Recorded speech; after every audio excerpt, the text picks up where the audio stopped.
Yes. Story time, story time, story time. Now, this story is about when I was homeless and I was living at the Cherry Street Coven. Mission. All right.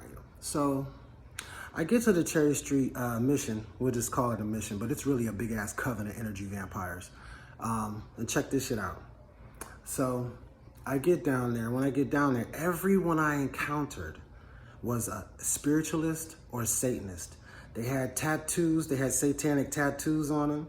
And everyone who approached me, they talked about spiritualism, about witchcraft, about how to protect yourself. Even to the point that the staff, so-called counselors, approached me about witchcraft. Not approached me like, because they're supposed to be a Christian organization, not approached me like, oh, if you're on that stuff, you need to go. No, but, what do you think about this? And what do you think about that, right? At the same time, executing ambient abuse to the point where I was approached by one of these staff member, a woman, who acted like she wanted to establish a relationship with me. And the whole time that we talked back and forth, she kept trying to, I'm trying to think of the word. It's like ambient abuse. It's like pick my brain, inception, try to implant thoughts in my head. But you think, how can you do that? Easy.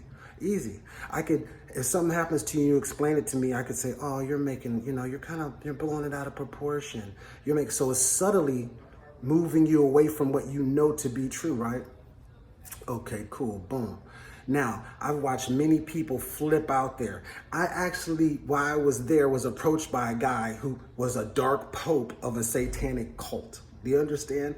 And then it went even further as another staff member. Now, these are people who supposedly have Christian ministries, brought her son there to encounter me. The first thing her son says is, I think I know you from a past life. I want you to teach me. I know you know magic. Teach me.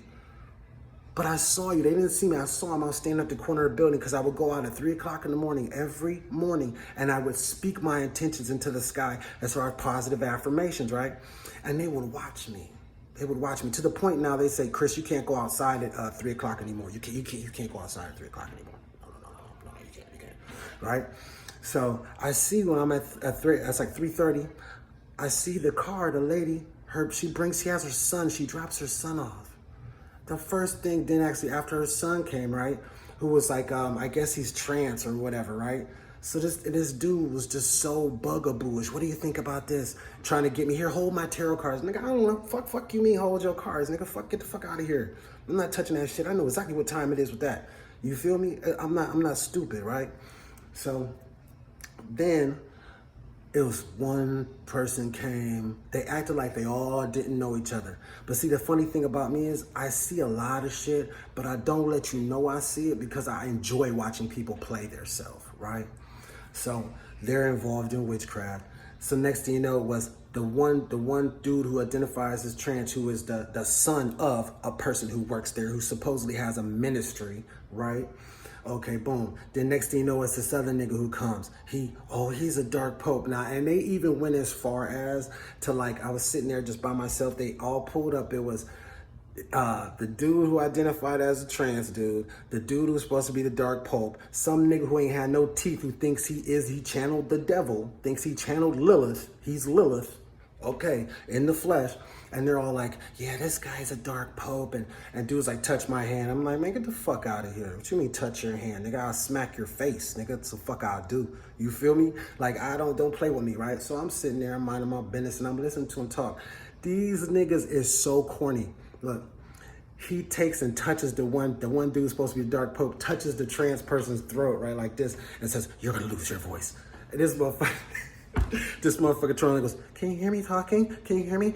I'm like, man, if y'all don't get the fuck away from me, that's not real magic. That's not real magic. You feel me? That's not real magic. Real magic is like a whisper. It's like a whisper that comes through like a roar and bites your whole motherfucking neck in half. That shit is parlor tricks that y'all got going on, right? So boom. So now the whole time that I'm there, I'm seeing this one lieutenant. It's a lieutenant, Lieutenant L. I know you're about that business too. You're part of that shit. So I'm seeing police interact with these people. I'm seeing, it's just a whole bunch of corruption. So then this lady comes to me because she sees me with crystals on the table. Now she's another staff member too, right? what kind of crystals are those? And I'm gonna bring my crystals too, and this and that, and this and that, and this and that, right? So me not being naive, but just like, oh, okay, this is what y'all on. See, cause I've been notified early in my life that all I have to do is sit back and let you beat the hell out of me, and karma will make it happen. This is the reason why I came here. I'm here to destroy it. I'm here to set fire to everything that is wrong. And I'm here to make it right. That's why I'm in here. That's why I'm here in Toledo. Don't worry. I'm here to crush y'all little coven. So, anyway, so now when I'm outside meditating, I look a block down. It's the same fucking staff lady with orange hair. Everybody know who she is. I can't say names because that could get me sued, right? So I can't give these cocksuckers no leverage. But I'm gonna tell you exactly. Hey, y'all know exactly who I'm talking about if you've been there, right? So anyhow, I see her watching me from a block down. So I try and go up the block. She disappears. That's one staff member. The other staff member who established a relationship with me, right?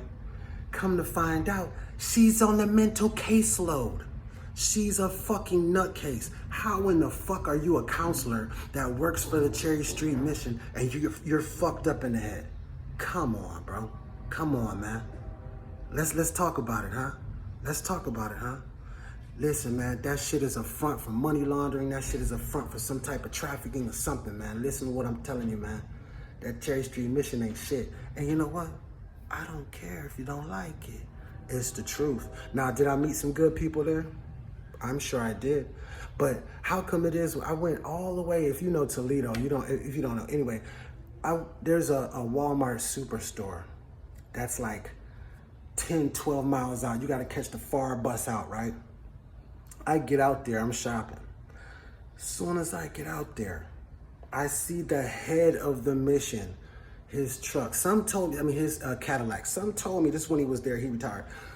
Something told me to hang back and smoke a cigarette, right? So I hung back and smoked a cigarette. I see him get out, look around like he's looking for somebody and go in there, right? So I'm like, what the fuck is he doing here? I catch him later and say, did you find what you're looking for at Walmart? He was like, oh, yeah, right. So then I'm like, okay, I know I'm being followed. So they're in on it. So it's like, what are the checks and balances in this city? This is the most corrupt city I've ever been in. And believe me, if there is anyone that is like law abiding in Toledo, tap in. And I don't mean like law abiding, like you want to like, if people sell drugs, that's your shit. You want to do whatever you do, that's your shit. I don't give a fuck. But when you play with me, that's your ass. You feel me? So we're going to get to the bottom of it, but that's story time. Story time is this. These big, what would you call them? Like missions and organizations. They're fronts, man. They're fronts. They're fronts for human trafficking. They're fronts for Satanism. They're fronts for money laundering. They're fronts for murder for hire. Do you understand what I'm saying? Come on, man. I've seen people go crazy. And then and my thing is this too. How in the fuck is it so many pedophiles, sex offenders that were at the Cherry Street Mission and we were like a block away from a fucking from a daycare? Do you see what I'm saying? Come on, man. Come on, man. This shit, we gonna figure it out. We gonna figure it out. Story time.